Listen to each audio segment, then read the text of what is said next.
వ్యక్తి రాజీనామా చేశాడు అంటే మీ ప్రభుత్వం తీసుకుంటున్నటువంటి విధానాల వల్ల కదా. మరి నిజంగా మీరు అది తప్పు అయితే ఎందుకు రాజీనామా చేశాడో చెప్పాలా. అనేక మంది ఆఫీసర్లని, దళిత ఆఫీసర్ల మీద కేసులు పెట్టేసి మీరు జైల్లో వేసింది నిజం కాదా? ఐఏఎస్ని, ఐపీఎస్ని ఇబ్బంది పెడుతూ పోస్టింగ్లు ఇవ్వకుండా చేస్తుంది నిజం కాదా?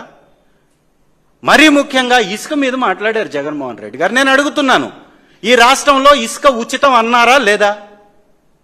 నిజంగా ఉచితంగా ఇసుక ఎక్కడన్నా ఏ నియోజకవర్గంలో దొరుకుతుందా? ఒకవేళ ఉచితంగానే ఇసుకని ఇస్తున్నట్లయితే ఎక్కడికక్కడ ఇసుక రీచ్లను ఎందుకు పెట్టారు? ఆ రీచ్ల మీద పెత్తనం కొంతమంది నాయకులకి ఎందుకు ఇచ్చారు? ప్రతి నియోజకవర్గంలో కుప్పలు తెప్పగా ఇసుక డంపింగ్ ఎందుకు చేస్తున్నారు?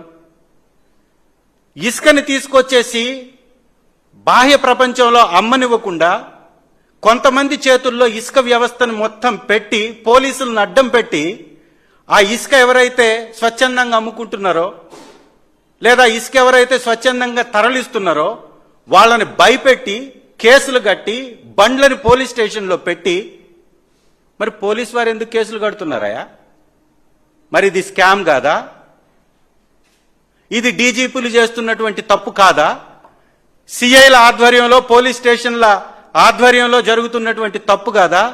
దమ్ము ధైర్యం ఉంటే మాట్లాడినటువంటి 10 మంది నేతలు ఎవరైనా కానీ రాండి నా నియోజకవర్గంలోకి. ఎర్రగొండపాలెం పోలీస్ స్టేషన్కి అతి సమీపంలో ఒక కుప్పగొట్టి తెలుగుదేశం నాయకుడు 1100 రూపాయలకి ఇసుక టన్ను నమ్ముతుంది, నేను నిరూపిస్తా. ఇక్కడ ఉన్నటువంటి మీడియా మిత్రులు ఎవరైనా రండి.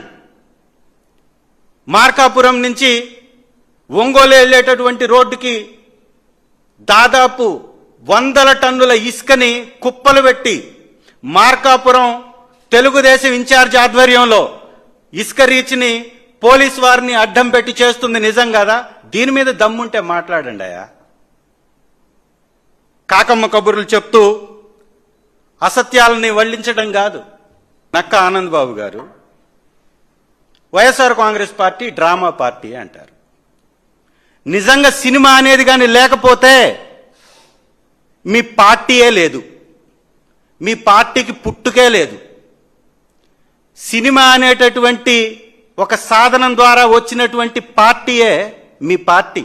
ముందు ఆ జ్ఞానాన్ని పెంచుకోండి అయ్యా. మీరు ఇంత బుద్ధి లేకుండా వచ్చేసి టీవీల ముందు కూర్చొని మాట్లాడితే ఎట్లా?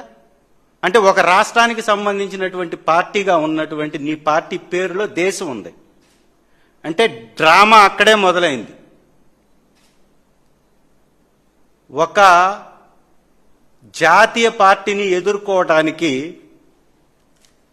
ఆ రోజు ప్రాంతీయ తత్వాన్ని రెచ్చగొట్టి పుట్టినటువంటి డ్రామా పార్టీనే Telugu Desam party. First drama party అంటే తెలుగుదేశం పార్టీ అనేది గుర్తుపెట్టుకోండి. ఒక డ్రామాని సృష్టించి ప్రాంతీయ తత్వాన్ని రెచ్చగొట్టి నీ పార్టీని పెట్టారు. వైఎస్ఆర్సీపీ అలా కాదు, పోరాటాలతో పుట్టినటువంటి పార్టీ. అదే జాతీయ పార్టీని ఈ రాష్ట్రం నుంచి తోలివేసినటువంటి పార్టీ. మీరా మా పార్టీ గురించి మాట్లాడేది? వ్యక్తి రాజీనామా చేశాడు అంటే